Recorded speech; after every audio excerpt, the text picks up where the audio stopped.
আমরা যে মাদ্রাসায় সিজদা করতেছি এই সিজদা পাওয়ার যোগ্য তো মাদার নয়।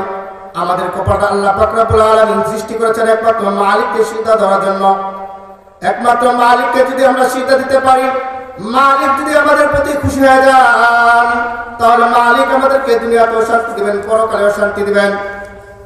ভাই দোস্ত বুজুর্গ, আমরা যে অযথা সময় নষ্ট করতেছি, মাদ্রাসায় সিজদা করতেছি, বাবার কাছে যায় সন্তান চাই, বাবার কাছে যায় ব্যবসার জন্য বরকত চাই। এই ইমানদার মুসলমান, গভীর মন দিয়ে শোনো, মাদার তোমাকে কিছুই দিতে পারবে না, বাবা তোমাকে কিছুই দিতে পারবে না। তুমি যদি নামাজ পড়িয়া মালিকের কাছে চাইতে থাকো, মালিক তোমাকে একদিন না একদিন ইনশাআল্লাহ দিয়ে দিবেন।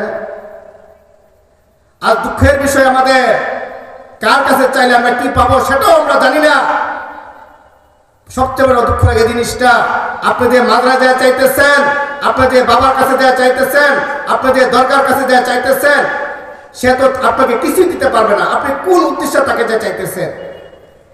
একটি জিনিস যদি আমরা গভীর মনোযোগ দিয়ে খেয়াল করি, আপনি যে মাদ্রাসায় চাইতেছেন, উনি যখন জীবিত ছিলেন, তখন উনি কার কাছে চাইতেন? আমরা যেটুকু চিন্তা করি, আমরা যে বাবার কাছে আজকে চাইতেছি, সেই বাবা যখন জীবিত ছিলেন সে তখন কার কাছে চাইতো?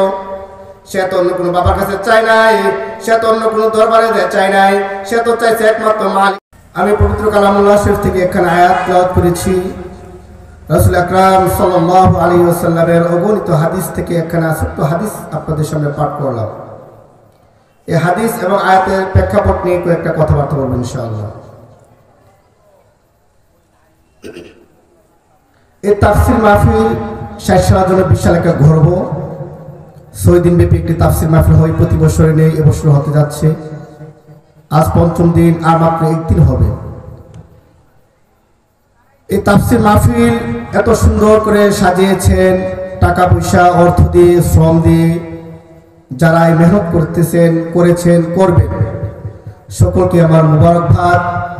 যারা এই তাফসির মাহফিল সৃষ্টি লগ্ন থেকে নিয়ে এ পর্যন্ত দুনিয়াতে ছিলেন, এখন নাই, অন্ধকার কবরে শুয়ে আছেন, আমরা তাদের জন্য দোয়া করি। আল্লাহ পাক যেন তাফসির মাহফিল উসিলা করে আল্লাহ পাক তাদের জীবনের সমস্ত গুনাহগুলো মাফ করে আল্লাহ পাক যেন তাদের কবরটাকে জান্নাতের বাগান বানিয়ে দেন। এও দোয়া করি, তাও দোয়া করি আবার আল্লাহ পাক যেন এই মাহফিলকে কিয়ামত পর্যন্ত দায়েম এবং কায়েম রাখেন। এই তাফসির মাহফিল সব জায়গাতে হয় না, সব এলাকার মানুষ করতেও পারে না। একটি তাফসির মাহফিল করতে গেলে এটা গ্রামের একতাবদ্ধ থাকা প্রয়োজন। এই ষাটশিলাবাসী একতাবদ্ধ আছে বিদায়ী আজকে তাফসির মাহফিলটা হইতেছে।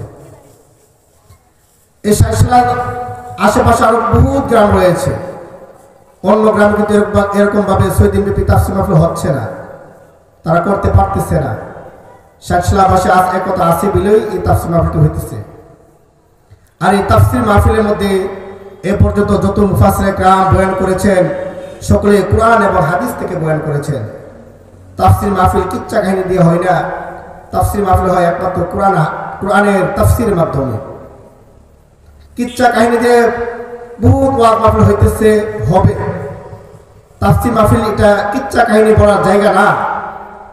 কিচ্ছা কাহিনী তো সবাই বলতে পারে, মুফাসসির ছাড়া তাফসির কয়জন করতে পারে? যারা মুফাসসির তারা একমাত্র তাফসির করতে পারে। এই জন্য আমি মনে করি এটা ভাগ্যের বিষয় ষাটশিলাবাসীর জন্য যে আপনারা এত সুন্দর একটি আঞ্জাম দিয়েছেন। আজ 24 বছর যাবত এই আঞ্জামটা চালিয়ে যাচ্ছেন আপনারা। এর জন্য মালিকের দরবারে শুকরিয়া আদায় করি, আলহামদুলিল্লাহ। সম্মানিত এলাকাবাসী, আমি আপনাদের সামনে যে একটা আয়াত তেলাওয়াত করেছি, ওয়ামান আযাল্লু মিম্মান ইয়াদউ মিন দুনিল্লাহ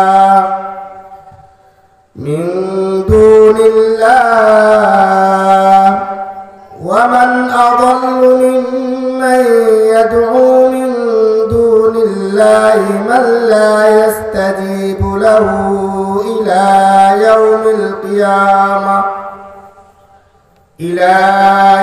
القيامة وهم عن دعائهم غافلون। আল্লাহ পাক রব্বুল আলামিন পবিত্র কালামুল্লাহ শরীফের মধ্যে, হে আমার বান্দা, আমি একমাত্র মালিক, তোমাদেরকে সব কিছু দিতে পারি। আমি মালিক ছাড়া তোমাদেরকে কেউ কিছু দিতে পারবে না। তোমরা একমাত্র আমি মালিকের ইবাদত করো।